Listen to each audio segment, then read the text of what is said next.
Well, folks, there's no point in me giving you a lecture on migration. All my followers here are more or less converted. This is migration, the 3rd of May 2024. It really is hotting up. We have a situation where the British went to deport the migrants to Rwanda, and they're come running across the Irish border into Ireland. There's not as many as Helen McEntee claimed. It's not 70%, but there is a good lot of these coming in. And the policy of all our government and all our bleeding hearts is every one of them are welcome. No thought of who they are, what they are. We saw 2 county councillors for Sinn Féin and Fianna Fáil in Kingscourt admit that they couldn't find out anything about them from the government at council level, which was a fair enough thing to say. In any event, the tent city in Dublin was dismantled. My advice to the migrants is go back up, but set your tent outside Leinster House in Kildare Street. Put your tents in there. Isn't there a hotel there?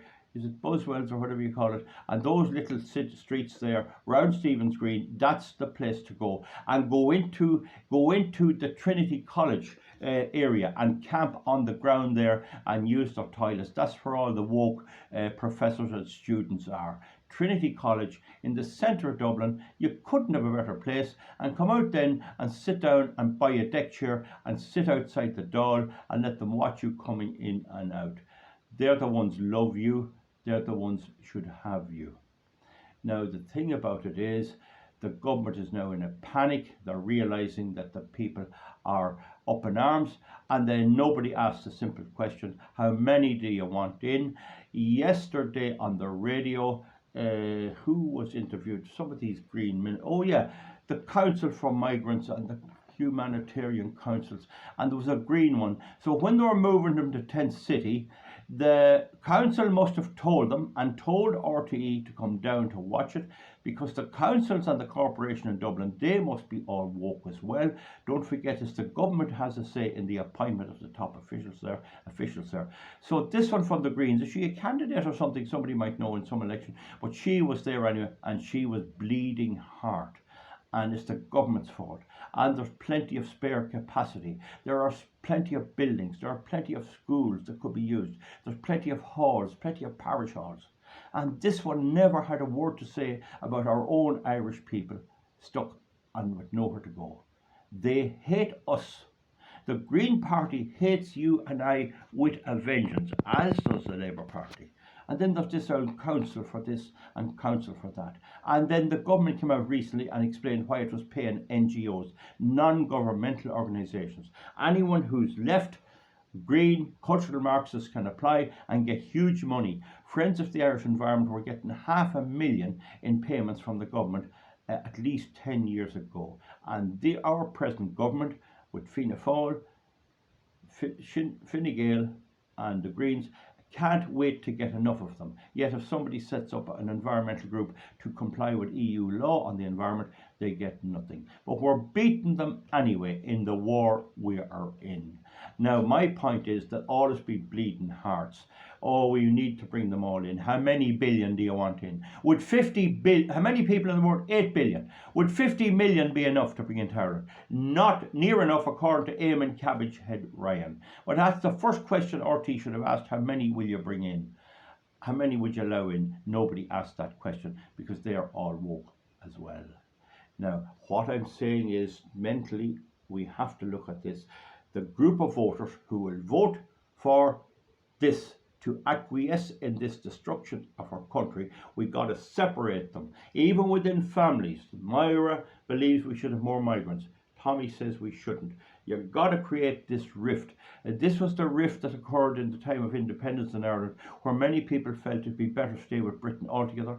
Many felt it'd be better to stay with Britain, fight the war, and then make a case for an independent Ireland, or a Scottish type arrangement, or Welsh type arrangement. Many people thought that, and that's all right. And then eventually it ended up the way it was. But we must not let it be known. We must make it be known that, friend or foe, those who support this migration are our enemy, and when it comes to voting, you must think that way, and we must spread this word around to think that way. It's a very simple question. It's one I asked when there was a man getting booed in my local town for wanting migrants in. I asked him the question, how many do you want? And he balked at that. He would not answer that.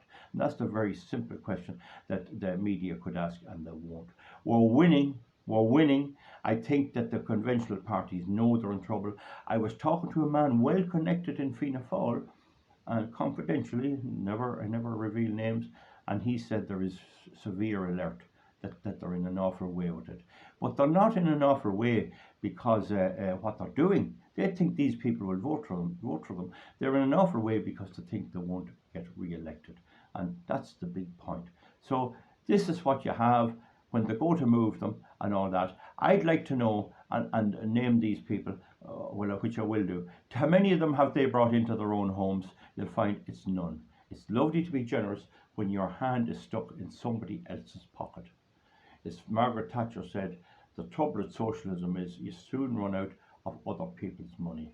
Folks, give me a thumbs up or a thumbs down. We'll see you back for something soon. The migration mess continues and will continue, and it's going to take a new conservative type government in Ireland to tackle this, get round them all up and get their way out of the country some way or other, because as long as the current government's in power, they'll invite them in every type, no vetting, no nothing, so that governments abroad can take their criminals and tell them, if you go to Ireland, we'll not bother you. That's the reality of what's happening. And then I was talking to a man the other day. One brother has VHI insurance, and he had a medical problem, and he went up and he got treated straight away in the hospital. And the other brother went up and he said there's a 90-day waiting list, and then he got word it's a 2-year waiting list. They're telling people of 90 years of age that there's a 2-year waiting list for operations. That's because our government will give the medical services off the things we work for to anyone or everybody. They're coming in almost on trolleys from Africa. They're certainly coming in wheelchairs to get treated by our health service. That's the hard fact. Give me a thumbs up or a thumbs down. We'll see you back for something else.